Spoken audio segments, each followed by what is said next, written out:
Amen. So, kumusta naman kayo mga kapatid? How is everybody? Oh, praise the Lord. Still standing, ano ha? Ha? Even sa mga nangyayari, locally and internationally. No? Maraming nangyayari sa mundo. Pero bago tayo mag-aral ng ating salita ng Diyos, mayroon lang akong sasabihin sa inyo, na sabi nga ng kanta, only the love of God. No? Itong ministry na to is not about personal reasons. This is not about pagpapalaki sa ating mga ulo o sa ating mga ulterior motives ng ating Basahin ko lang sa inyo. For the past week, I've been struggling. I've been struggling personally, mga kapatid, na only if not for the love of God, magiging nuclear na si Pisaras. So, I will just, if not for the grace of God, basahin ko lang sa inyo tong 2 Corinthians 4. Ito yung nasa puso ko, mga kapatid, sasabihin ko lang sa inyo, I have been encouraged by my sisters from the States. They encouraged me because nalaman din nila kung ano mga nangyayari sa atin. So, kasi wala naman akong other kundi mga kapatid ko, itong mga elders, itong family ko. So, they gave me encouragement. Sabi ng 2 Corinthians 4, 1 to 10. Therefore, having this ministry by the mercy of God, we do not lose heart. But we have renounced disgraceful, underhanded ways. We refuse to practice cunning or to tamper with God's word, but by the open statement of the truth, we would commend ourselves to everyone's conscience in the sight of God. And even if our gospel is veiled, it is veiled only to those who are perishing. In their case, the God of this world has blinded the minds of the unbelievers to keep them from seeing the light of the gospel of the glory of Christ, who is the image of God. For what we proclaim is not ourselves, but Jesus Christ our Lord, with ourselves as your servants for Jesus' sake. For God, who said, "Let light shine out of darkness," has shown in our hearts to give the light of the knowledge of the glory of God in the face of Jesus Christ. But we have this treasure in jars of clay to show that the surpassing power belongs to God and not to us. We are afflicted in every way, but not crushed, perplexed, but not driven to despair, persecuted, but not forsaken, struck down, but not destroyed. Always carrying in the body the death of Jesus, so that the life of Jesus may also be manifested in our lives. No? Serving the Lord, following Jesus, is taking up our cross daily, killing the self, so that you will live, mga kapatid. Yun. Only the love of God. If not for the love of God, siguro hindi na ako nakatayo ngayon. No? So praise the Lord for that. No? Manalangin tayo, mga kapatid. Father, thank you, Lord. Thank you for your love. Thank you for your blood, O God. Only By the blood of Jesus, we are here, gathered together in this very warm auditorium, O God, where the outside, Lord God, is cold and windy. Father, we just thank you for giving us this space, O God, that you gave us for all of us to gather and be able to minister to one another in this time of hardships and confusion, O God. Let your words, O God, be the source of our strength, be the source of our lives, O God. Father, maraming salamat, O Diyos, sa iyong mga anak na nandito. Not giving in to despair, O God, because ito ang iyong gawain, Lord. Father, we thank you, we praise you, Lord. In Jesus' name. Amen, amen. So praise the Lord. So malapit na tayong matapos, ano ha? Chapter 11, 11 to 24. No? So medyo mahaba-haba to mga kapatid. Ano? Ilang verses to? 11 to 24. 14 verses. We try to, mahaba, no? Pero minsan nga mayroong isang verse na isang oras nating kainin. Ano? Ito, pasadahan lang natin ng konti. Ano? Kasi baka nagsawa na kayo sa akin. No? I think you have already been sawaizing with me. No? So, gano'n na. So, kuha na natin to. So, praise the Lord. Chapter 11, 11 to 24. Please stand up to honor the words of the Lord, mga kapatid.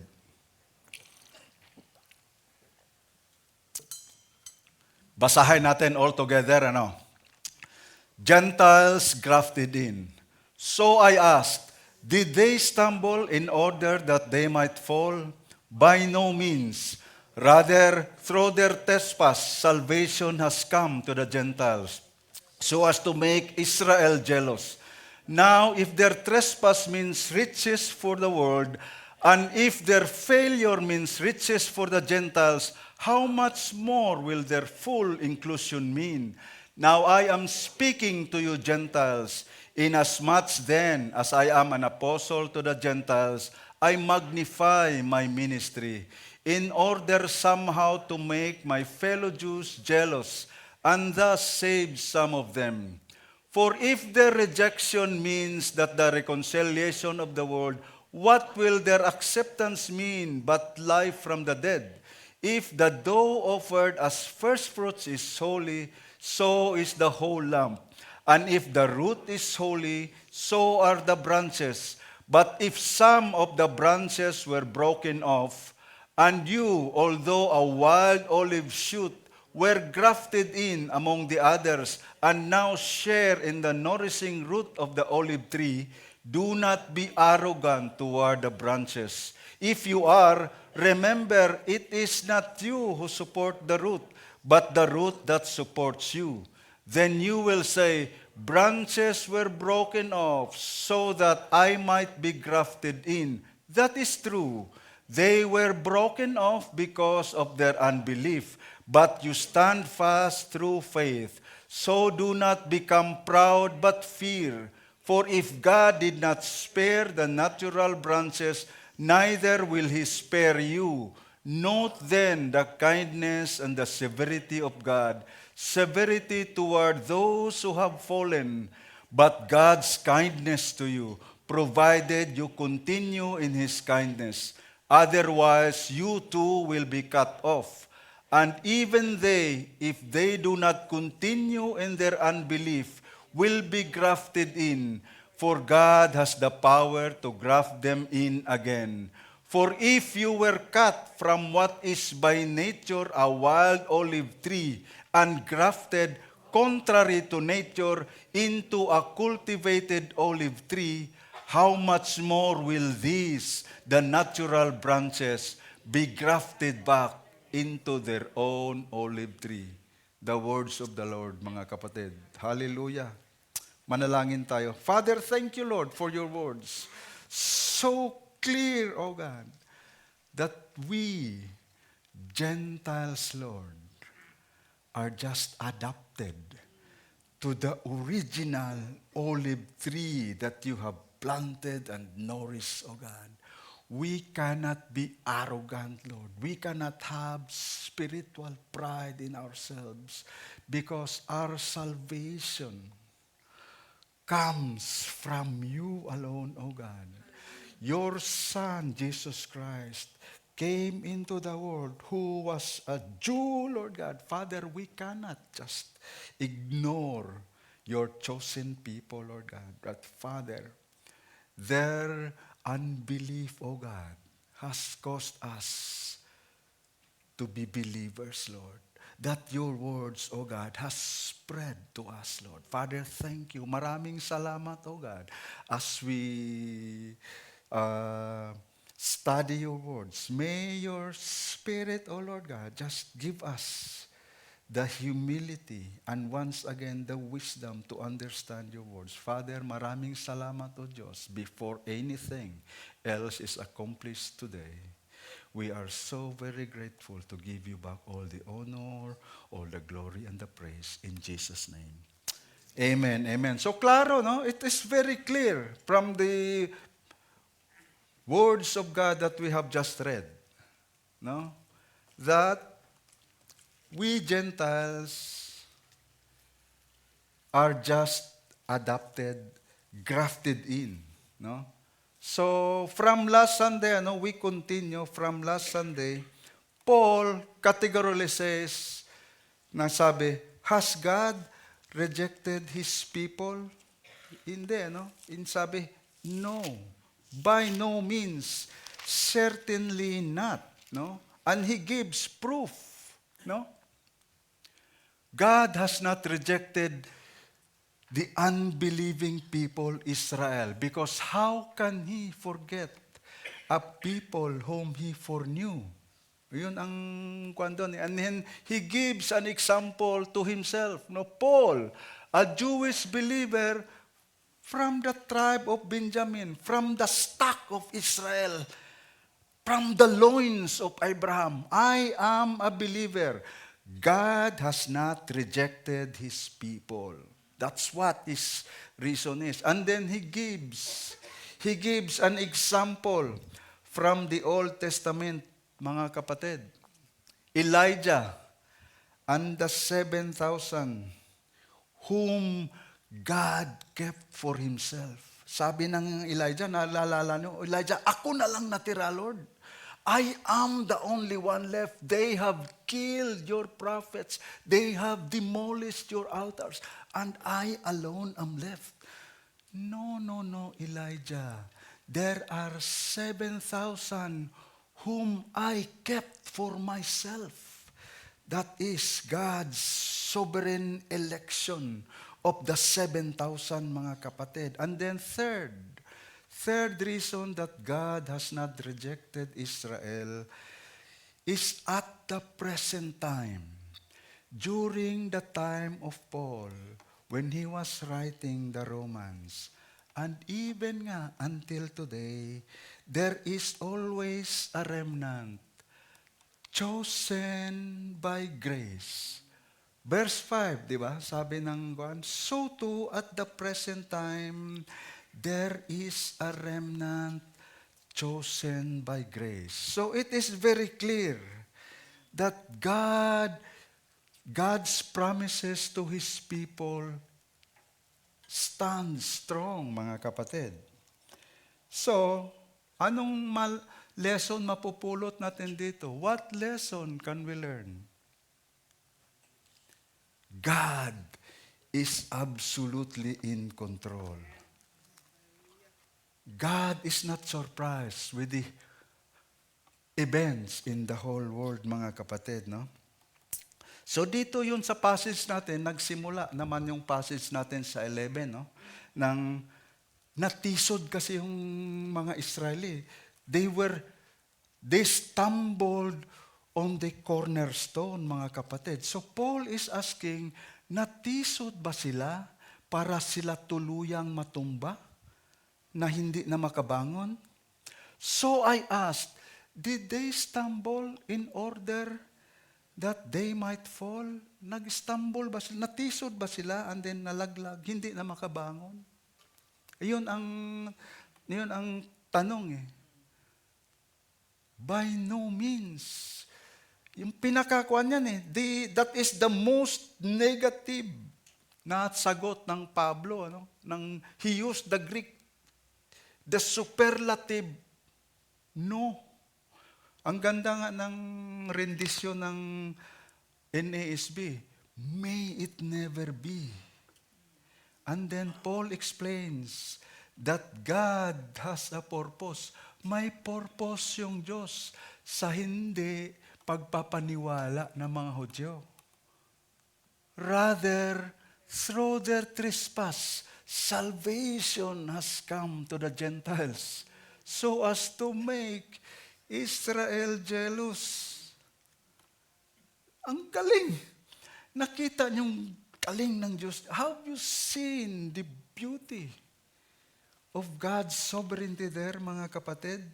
Because of Israel's unbelief, their trespass, salvation has come to us, Gentiles. Galing, ano? Ano naman ang ibig sabihin nito? May plano yung Diyos pala. Inorchestrate niya hindi naman nagugulat magugulat ba yung Diyos? Uy, kung nangyari doon. Hindi nagugulat yung Diyos, di ba? Nagugulat kaya yung Diyos ang nangyari ang nangyari ng JCRCM dyan. Mukhang nagawindang-windang yung mga yan. Nagulat kaya yung Diyos? Hindi naman siguro nagulat yung Diyos. God has a plan. We see here in God's infinite wisdom, He was not surprised by the rebellion of Israel, mga kapatid. No? Kasi yung sabi nga niya, His reasoning from chapter 9, it has already been prophesied by the prophets. No, remember, last Sunday, nung 11, verse 7, ang sabi ng verse 7 what then? Israel failed to obtain what it was seeking. The elect obtained it, but the rest were hardened, no? Makita natin, nothing. Walang makakapigil talaga sa Diyos, mga kapatid. Even sa hindi pagpapaniwala ng Israel, God's plan to bring salvation to the whole world will still be fulfilled, whether you believe it or not. No? That's the whole thing. Now, there is a purpose in Israel's unbelief, no? No? Ano naman ang ibig sabihin nitong, when their trespass, salvation has come to the Gentiles, so as to make Israel jealous. Ano ba tong jealous ng Israel na to? What is this kind of jealousy? No? Before natin explain to, pupuntahan natin yung early ministry ng Apostle Paul, doon sa Acts 13. No? Acts 13:44 to 45. Sabi, the next Sabbath, almost the whole city gathered to hear the word of the Lord. But when the Jews saw the crowds, they were filled with jealousy and began to contradict what was spoken by Paul, reviling him. Na? But when the Jews saw the crowds, ito yung mga crowds, the crowds comprised of Jews and Gentiles, mga kapatid, no? Anong nangyari sa kanila? Kasi almost the whole city gathered to hear the word of the Lord. But when the Jews saw the crowds, they were filled with jealousy and began to contradict what was spoken by Paul, reviling him. What does it mean? They rejected the gospel, mga kapatid, nung ini-share ng Pablo. No, in essence, they rejected Christ. If they reject the Paul who was preaching about Christ, they reject Christ themselves. So anong sabi ng Pablo sa kanila? And Paul and Barnabas spoke out boldly, saying, it was necessary that the word of God be spoken first to you, since you thrust it aside and judge yourselves unworthy of eternal life, behold, we are turning to the Gentiles. For so the Lord has commanded us, saying, I have made you a light for the Gentiles, that you may bring salvation to the ends of the earth. And so from that time on, Paul calls himself the apostle to the Gentiles, no? And then, kung maalala nyo rin, nung mga last month, yung Romans 10:19, may tanong din yung Pablo. Ang tanong ng Pablo But I asked, did Israel not understand? First, Moses says, I will make you jealous of those who are not a nation. With a foolish nation, I will make you angry. Sino tong hindi nation? Sino tong foolish nation?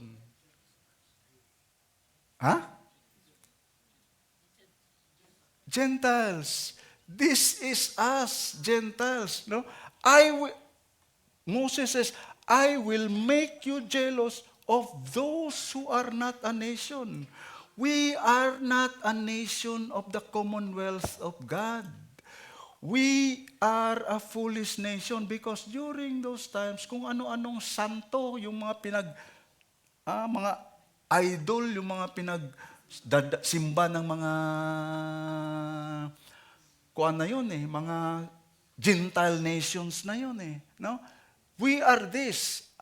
I will make you jealous. I will make you Israel jealous of this, no? We are the kind of people, no, that the Jews were jealous. Nung time, if you were there during sa time nung pag-preach ng Pablo, tayo yung pinagselosan ng mga Hudyo na to, no? Ito kasi yung jealousy na, teka, mukhang atin yan yung ginagawa nila sa atin yun that is ours. Why are they doing it? Kasi nung kakanta, Jehovah Jireh, my provider, His grace is sufficient for me. Anong nangyari yan? Thy word is a lamp unto my feet and a light unto my path. Why are these Gentiles singing our songs? This is for us. These promises is for us. That is why they were jealous. Why is this Paul giving them the knowledge of our God? Exclusive son. This is only for us. No? Ganon yung kanan doon. And then he further adds, now, if their trespass means riches for the world, and if their failure means riches for the Gentiles, how much more will their full inclusion mean? Ang galing No? Isipin mo yung hindi nila pagpapaniwala, nagiging kayamanan sa mundo, at saka yung failure niya, nagiging kayamanan sa ating mga hintil, how much more will their full inclusion mean? If Israel's unbelief has been blessings to us, how much more will their full inclusion mean? How much more kung itong mga Hudyo maniniwala na sa Panginoong Hesus? What will happen to the world if present today hindi sila naniniwala? We are so blessed, mga kapatid. Ano na kaya mangyayari pag naniwala na sila? What happens when this nation, Israel, will fully believe in the Lord Jesus Christ? Israel's salvation will be a blessing to the world. In what way, mga kapatid? Israel's restoration will usher the millennial kingdom, mga kapatid. Wow! Babalik na yung Panginoon pag naniwala na itong mga Hudyong. Lahat ng mga Hudyo, pag naniwala na, babalik na siya. It would usher in 1,000 years of peace. Ang galing nito eh. Di ba? Wow! Behold, He is coming with clouds. Yun na yung mapufulfill na yun eh. Every eye will see Him, even those who pierced Him. No? Ang galing, ang galing. Ito yung plano ng Panginoon pala, no? This is the plan of God. God is in control. God has a plan and a purpose for the nation Israel, mga kapatid. And then verses 13 to 14, He continues, "Now I am speaking to you as Gentiles. Inasmuch then as I am an apostle to the Gentiles, I magnify my ministry in order somehow to make my fellow Jews jealous and thus save some of them." Ito na naman, no?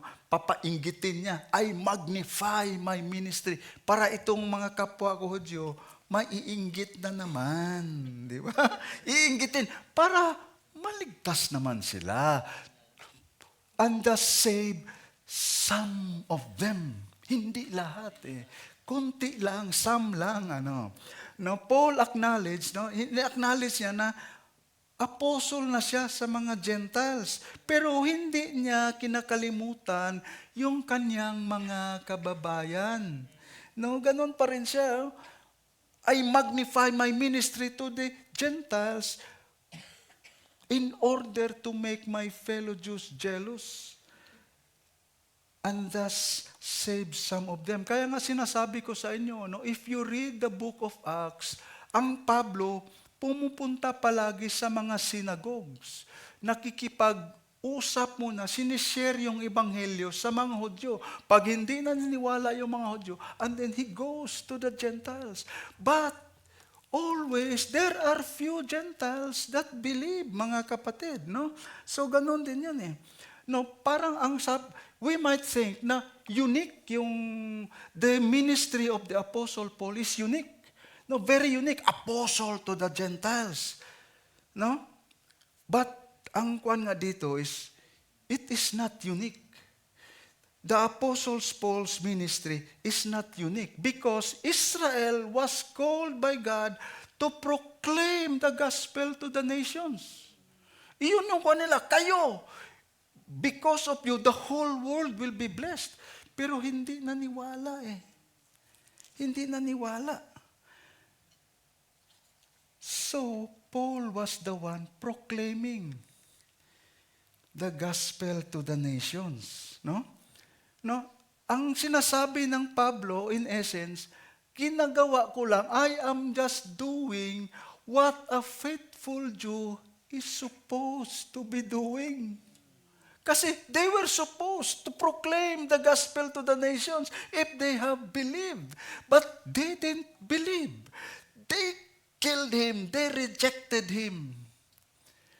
And so Paul was called to be a light to the Gentiles, mga kapatid, no? Even the Apostle of Paul, makita natin, he was a fulfillment of prophecy. No? God has a plan. And God has a purpose, no? Now, Paul continues explaining the results of Israel's unbelief. Bilis natin For if the rejection means the reconciliation of the world, what will their acceptance mean but life from the dead? Their rejection resulted in the gospel spread throughout the whole world, reconciling us sinners to God.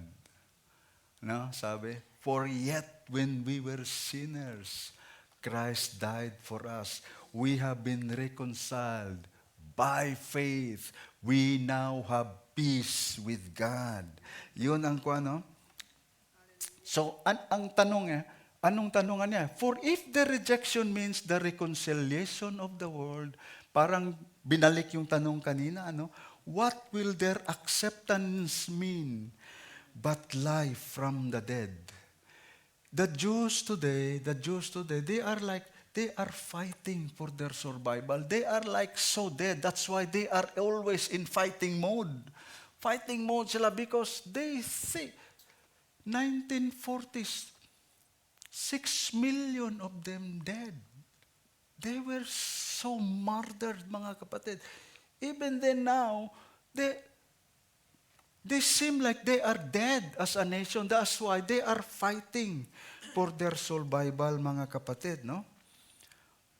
Now, if Jews will be believing today, if all of them will be believing today, that is just life from the dead, no? They have been spiritually dead since the birth of Christ, no?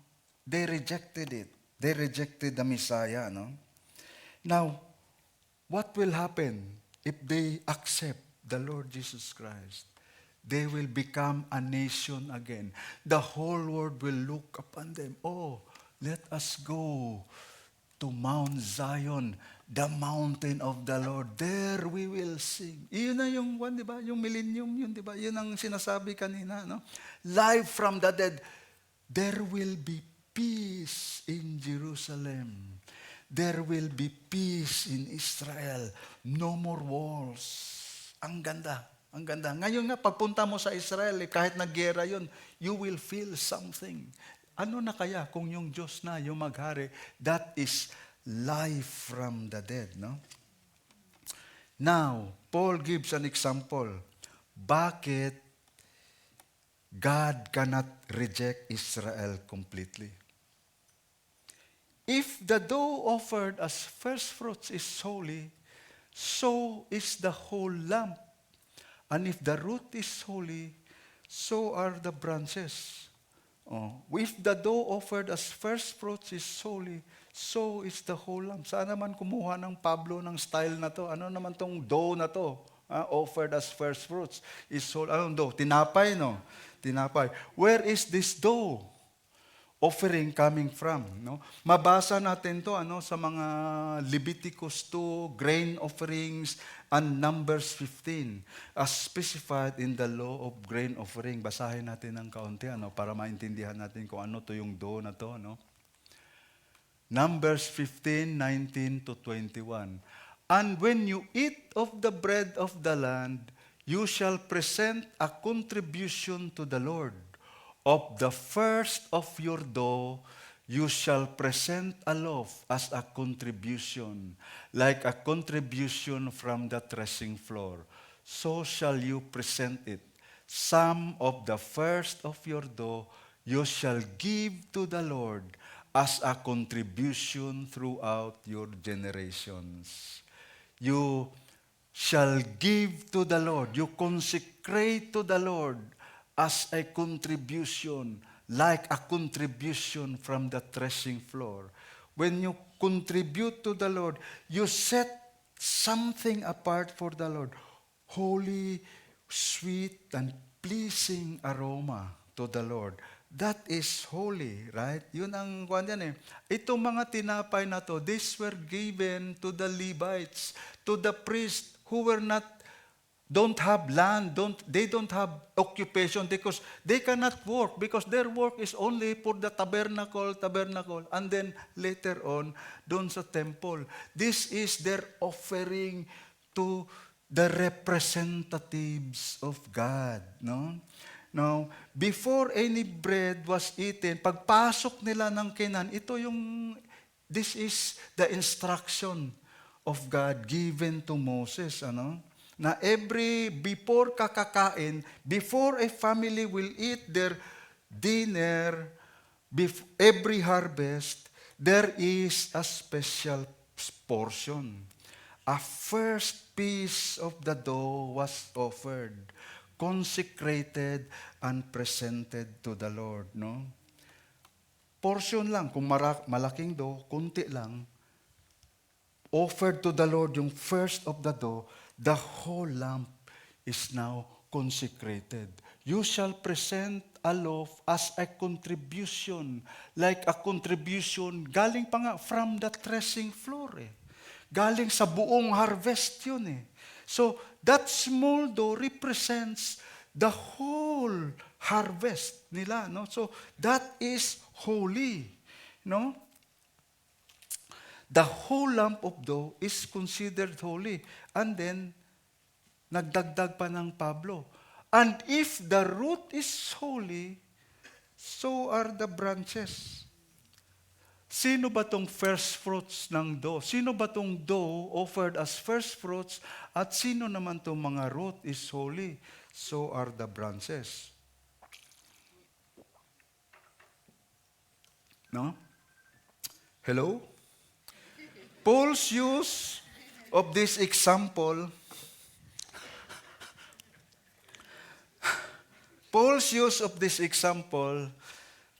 points to fundamental truth, no? That if the first fruit is holy and the root is holy, this symbolizes the patriarchs, Abraham, Isaac, Jacob, and the 12 sons of Israel. No? Or even si Abraham na lang talaga. No? If as first fruits is holy, and if the root is holy, so are the branches. No? So in order to be faithful to His word, God must have a plan for the future salvation of the whole nation of Israel, mga kapatid. No? Kailangan may plano. No? Klaro ba? Klaro o klaro pa sa putik? No? And then sabi ng 17, but if some of the branches were broken off, and you, although a wild olive shoot, were grafted in among the others, and now share in the nourishing root of the olive tree, do not be arrogant toward the branches. If you are, remember, it is not you who support the root, but the root that supports you. Ang galing, ano? No? But if some of the branches were broken off, and you, although a wild olive shoot, yung mga Gentiles were grafted in among the others and now share in the nourishing fruit of the olive tree, do not be arrogant toward the branches, mga kapatid, no? Because if you are arrogant towards these branches are the people whom God foreknew. These people are the apple of God's eye, mga kapatid. Mahal ng Diyos to mga taong ito, kahit na sutil na sutil. Mahal tayo ng Diyos kahit sutil na sutil tayo, mga kapatid. Yun ang sabi niya. This is a warning against spiritual pride. Wala na yung mga Hudyo na yan. Wala na yung mga Israel na yan. Hindi na natin yan pakialaman yung mga yan. Mga very lax kasi yung mga yan. They have rejected their Messiah. Now their Messiah is ours. No? Sabi nga, but if some of the branches were broken off, some of the branches, hindi all, not all. Sabi, why? Why? Because sabi nga ng verse 5 natin so too at the present time, there is a remnant chosen by grace. There are some branches that remain. Hindi lahat pinutol. Kasi mayroon mang nag-remain.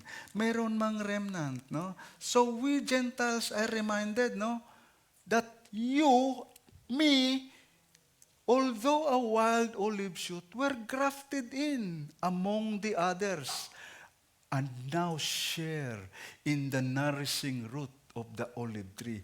The nourishing root of salvation of that olive tree. No, yun ang kwan dyan eh. No?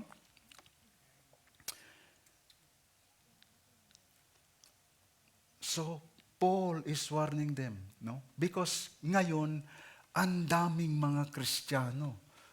Sabi nga nung kwan namin sabi nung nagpunta kami doon sa yung kwan ng conference ng lecture ng Amir Charpati, no? How can you be a Christian and hate the people of God? How can you be a Christian and hate the Jews? So it's like, what is wrong with you? You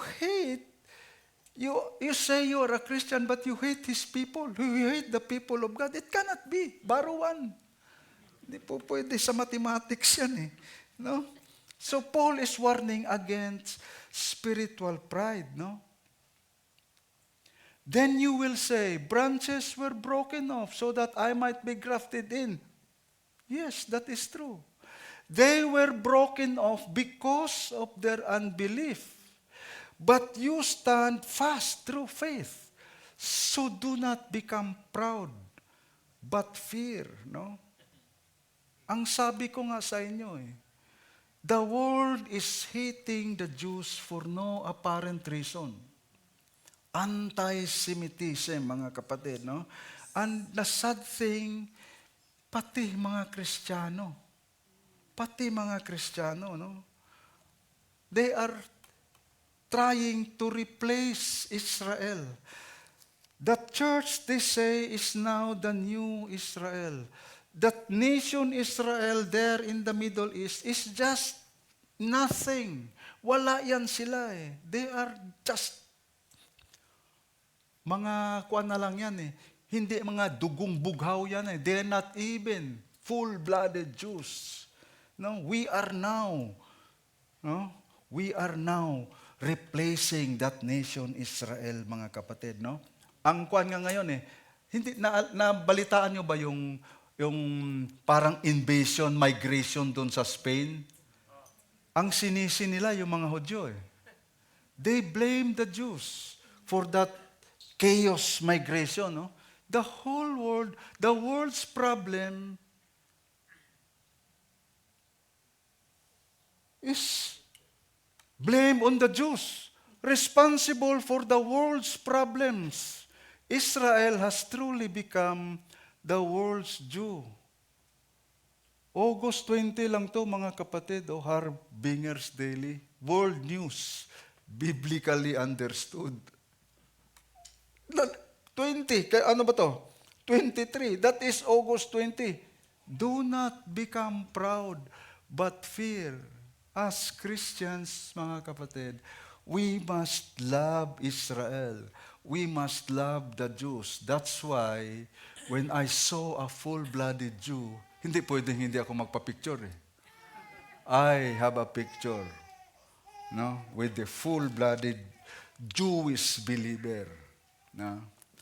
So yun ang kuwan dyan. Kasi the only difference sila, disobey sila or they are not believing, but us, we stand fast because of faith. The only difference is faith.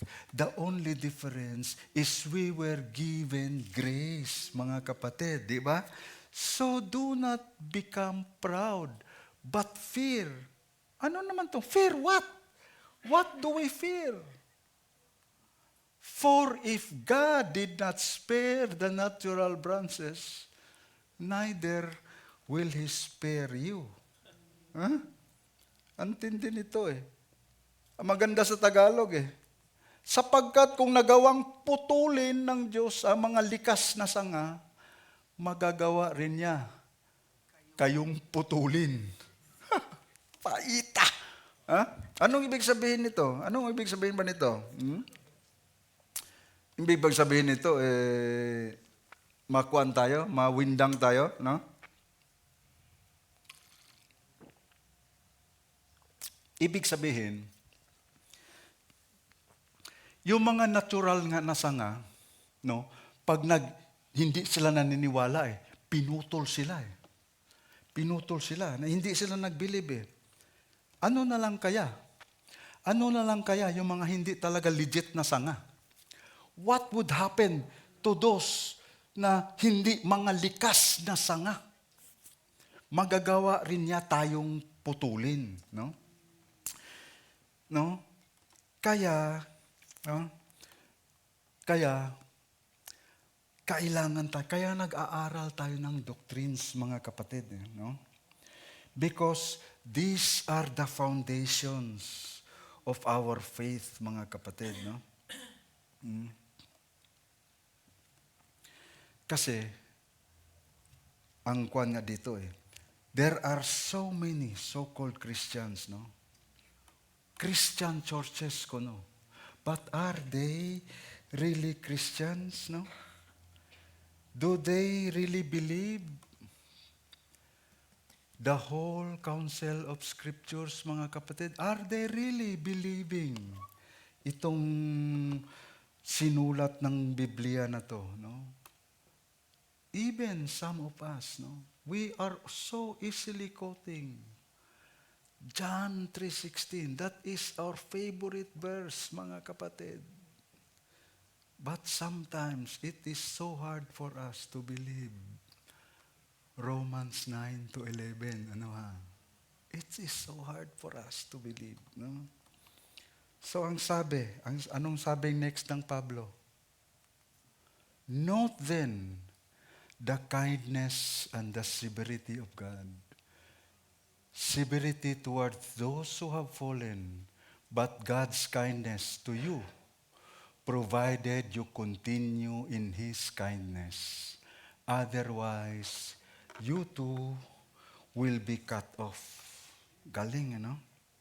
Sinumarise ng Pablo yung discussion niya of God's sovereign choice in temporarily putting Israel aside corporately as a nation and proclaiming righteousness to us Gentiles, no?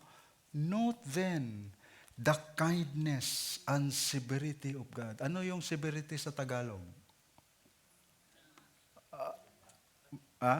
Tingnan mo sa Tagalog na Biblia, ano tong severity? Note then the kindness. Ano yung kindness sa Tagalog? Kabutihan. Note then ng kabutihan at saka ano yung severity? Sa Brother Levy, sa Bible ni Brother Levy, verse 22. Sabi po dito sa 22, dito'y makikita natin ang kabutihan ng Diyos at ang kabagsikan niya. Kabagsik siya sa mga di nananalig sa Kanya. Subalit mabuti sa inyo kung nananatili kayo sa Kanyang kabutihan. Ang tindi. Hindi ikaw may puputulin. Kabagsikan! Ang kabutihan at kabagsikan ng Diyos. Kabagsikan doon sa mga hindi naniniwala. Kabutihan doon sa inyo. Na provided you continue in this kindness, otherwise puputulin ka. Antindi, ano? Ano ba to? Nawawala ba tayo? Di ba? Ang kabutihan at kabagsikan ng Diyos, no? Ibig sabihin pala, the sovereignty of God includes His kindness and His sovereignty includes His kabagsikan. Mabagsik din ang Diyos. Sovereign siya in His goodness and He is also sovereign in His kabagsikan. Mga kapatid, antindi, ano? No? Severity towards those who have fallen. Yung mga nalaglag sa mga bansa niyang Israel. No? He is severe to those who were stumbling on the cornerstone in unbelief. And so, sabi nga ng sabi ng verse 7 natin, and so they were hardened, right? No? At the same time, because nga doon sa kanilang unbelief, God has displayed His kindness to me, to you, provided we continue in His kindness. Ito mga kapatid, hindi ito na nawawala ang salvation natin. This is not talking about losing your salvation. This is a warning against apostasy, mga kapatid. This is a warning against unbelief, mga kapatid. Warning against apostasy. Warning against unbelief, mga kapatid.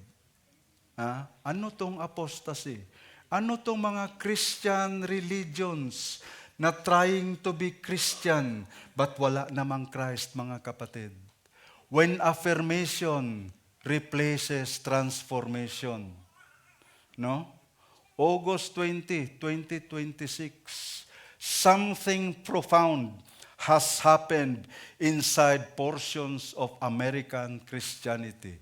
It is happening here in New Zealand, mga kapatid. Diverse Church, NZ. The church was once understood as a place where sinners came to encounter a Savior who loved them enough to change them. Increasingly, however, some mainline denominations appear to be embracing a different message. Come as you are, and expect the church to affirm you as you are. Ayos lang, sige, pasok ka. Same. You can go to church without being changed lives. No? Without being transformation. No? Ito yun eh. Those who think that they are Christians, since they are attending church, mga kapatid, no? We are always telling us, no? It does not follow that if you attend church, you are already a Christian. Because you can stay in the garage for so many years, but you can never be a car. Yeah? So, ganun na yun eh. The kindness and severity of God. No? The kindness and severity of God, no? Warning against apostasy. No? We have to believe that the kindness and severity of God, it can be explained by nature, mga kapatid. Ano? Do you remember Boxing Day 2024? 2004, on this day, in 2004, 26 December, over 230 people were killed by a 100-foot-high tsunami triggered by an earthquake in the Indian Oceans. No? Boxing Day. Thousands, millions were celebrating Boxing Day in the tropical beaches of Indonesia, in Haiti. Next minute,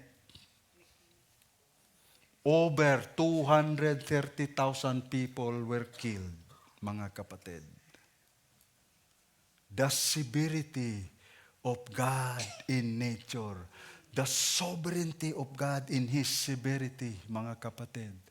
Question nga, how can a loving God kill this many in a single day? How can a loving God kill 230,000 people in a single day? Boxing Day pa, mga kapatid. No? Now, who can question God's sovereignty here? Who are questioning God's sovereignty here? Nagulat ba ang Diyos dito, mga kapatid? Is God unprepared for this day, that He did not know this day? I don't think so. The kindness and severity of God is also displayed in His sovereignty in salvation and His sovereignty in damnation, mga kapatid. If His kindness and His severity is explained in nature, His kindness and His severity is also demonstrated in His salvation and in His judgment. Napag-aralan natin yan noon. Romans 2, 4 and 5. Or do you despise the riches of His goodness, forbearance, and long-suffering, not knowing that the goodness of God leads you to repentance? That is God's kindness. That is God's salvation. But in accordance with your hardness and your impenitent heart, you are treasuring up for yourself wrath in the day of wrath and revelation of the righteous judgment of God. Even yung judgment ng Diyos, righteous. That is God's severity in damnation. That is God's severity in judgment. The righteous judgment of God, mga kapatid. No? Ang galing.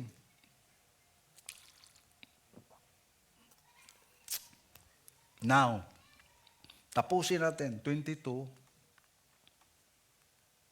23 to 24. And even they, if they do not continue in their unbelief, will be grafted in. For God has the power to graft them in. For if you were cut from what is by nature a wild olive tree and grafted contrary to nature into a cultivated olive tree, how much more will these, the natural branches, be grafted back into their own olive tree? Ang galing! Even they, if they do not continue in their unbelief, will be grafted in. Why? For God has the power to graft them in. Ang Diyos lang ang may power. Ang galing, ano? Ibig sabihin, Israel's unbelief can be reversed. Hindi to permanente. Temporary lang to eh. No? Nakita niyo, our God is an awesome God. Parang kanta yun, our God is an awesome God. He reigns forever with wisdom, power, and strength. Our God is an awesome God. Ang galing. Hindi mo maintindihan yung Diyos, pero ang galing nito eh. So smart. Niwala sa katiting yung utak natin, no? No? Now, summarize. Anong summary ng ating napag-aralan? God is absolutely in control. Just like Israel's unbelief, mga kapatid, God is never surprised. Sabi nga ni Brother Dan, hindi lingid sa Diyos yung mga nangyayari sa atin. No?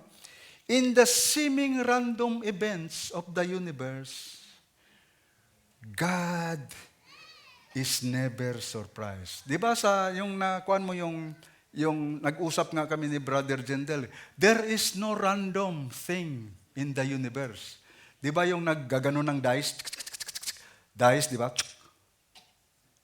Ha? Ano yung ang kalabasan nung nagtatapon ng dice? Sinong may desisyon nun? Hindi yun, luck eh. Basahin natin yung Proverbs, Baka sabihin, gawa-gawa mo lang yan, kuya eh. No? 16:33. The lot is cast into the lap, but its every decision is from the Lord. Kara ikrus. Kara ikrus. Tuskoin ba? Ano yung kuha na yan? Yung hantak ba? Hantak. Pak! The lot is cast into the lap. Proverbs 16:33. But its every decision is from the Lord. Ang galing, O basahin pa nga natin yung 16:1 eh. The plans of the heart belongs to man. But the answer of the tongue is from the Lord. Ang plano ng tao sa kanyang puso. Pero ang sagot ng dila galing sa Diyos. Huh? The Lord, so verse 4, the Lord has made everything for its purpose, even the wicked for the day of trouble.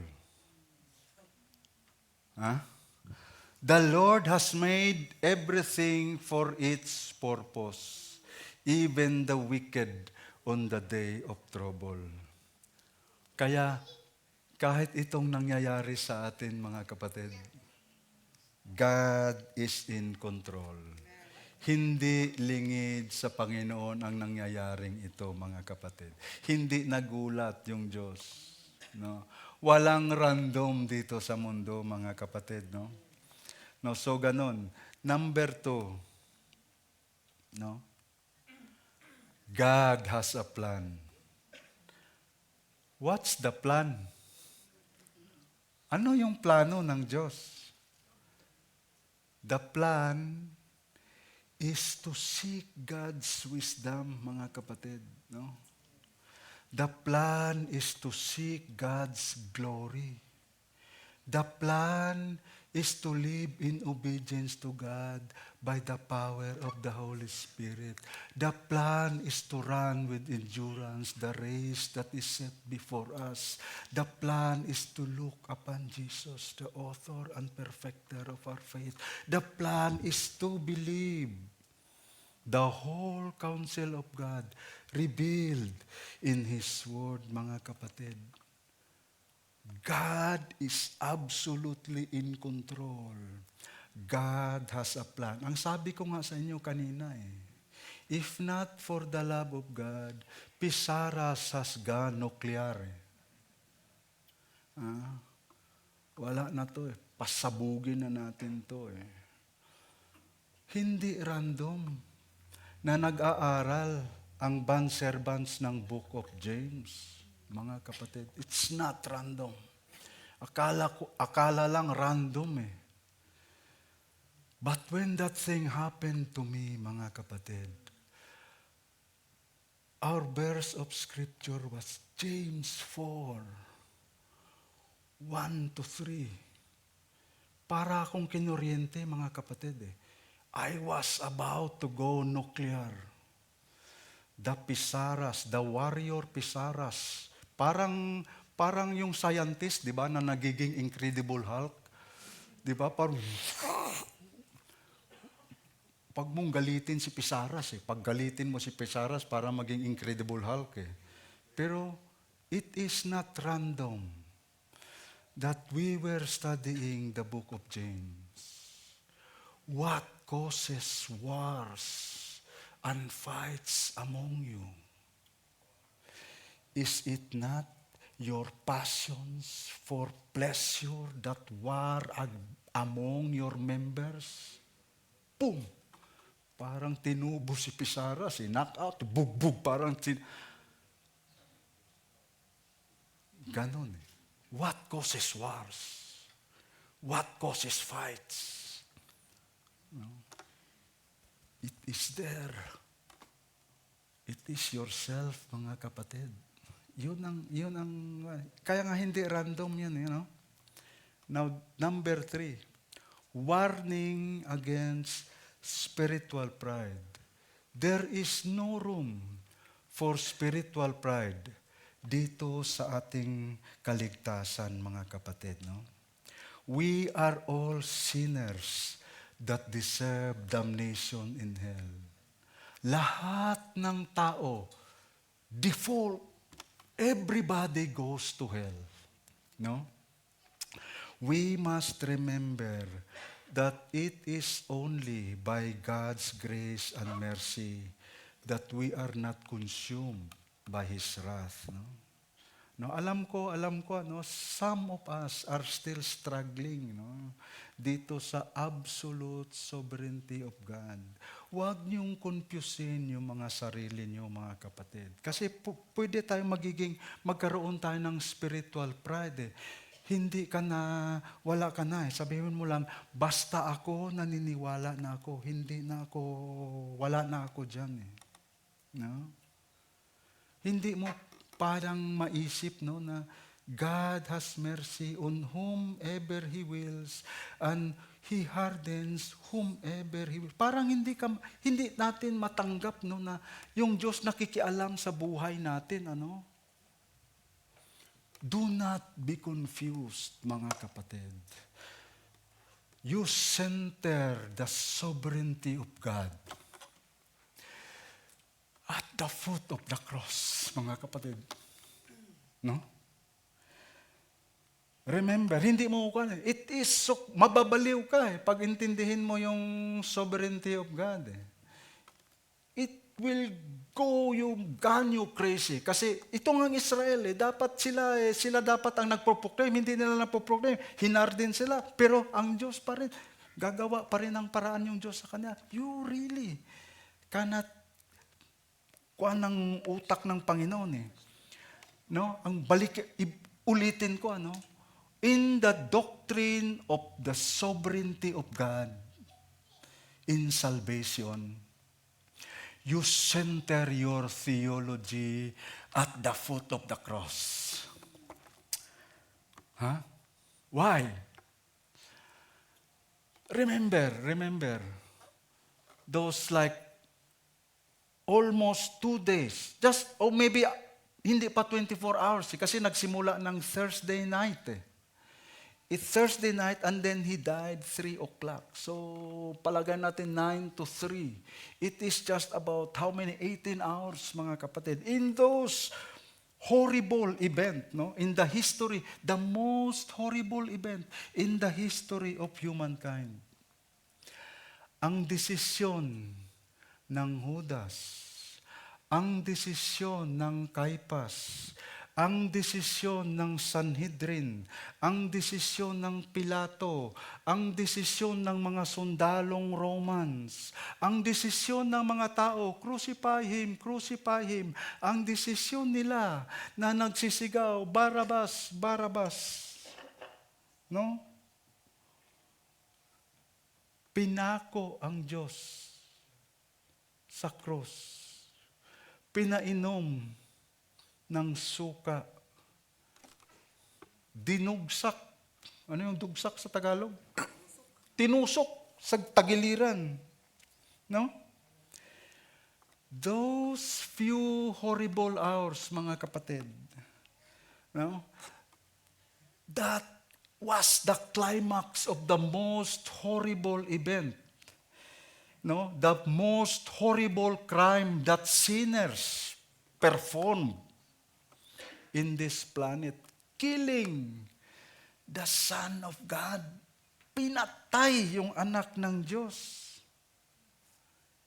Pero, plinano lahat ng Diyos yun, mga kapatid. It was all ordained and planned by God. Isipin mo yun, the greatest sin ever committed was ordained and planned by God.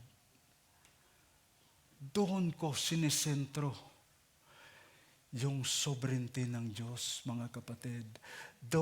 This is where ako naligtas. Doon sa paanan ng cross, mga kapatid. God, in His sovereign grace, planned and ordained the killing of His beloved Son, mga kapatid. And that is what is, nakaligtas sa atin. God has given us that grace and mercy, mga kapatid, at the foot of the cross, only by the blood of Jesus. Lastly, warning against apostasy and unbelief. Do not. Kaya nga we are studying doctrines for us to have a strong foundation. May bagyo mang dumating, may hangin mang dumating, our faith will stand. Because we are grounded in truth. We are grounded in the strong foundation, mga kapatid. Kaya nag-aaral tayo para yung mga katuruan na kung ano-ano lang. Hindi tayo pwedeng mag-affirmation na lang, mga kapatid, na walang repentance, na walang transformation. We are not a church that believes peace, love, and unity at all cost. Yes, we believe peace, love, and unity based on truth, mga kapatid. Yun tayo. Yun tayo, mga kapatid. No? Ganon tayo. At sa yung iba, na akala mo lang believer ka kasi nag-a-attend ka ng church, please consider, examine yourself. Do not harden your heart, mga kapatid. All glory belongs to God. Manalangin tayo. Lord, thank you, Lord. We thank you, O God, that you superintend everything in the universe, Lord. There is nothing secret to you. You know everything, O God. Marami kaming mga bagay-bagay, Lord, na hindi namin maintindihan. But you know all things, Lord. You are the creator of the universe. Nothing is too difficult for you, O God. Father, we thank you. We thank you for this gift, Lord God, that you have a plan for us, that we will just look upon you, the author and perfecter of our faith. Thank you, Lord. We give you thanks and we give you praise. In Jesus' name. Amen. Amen.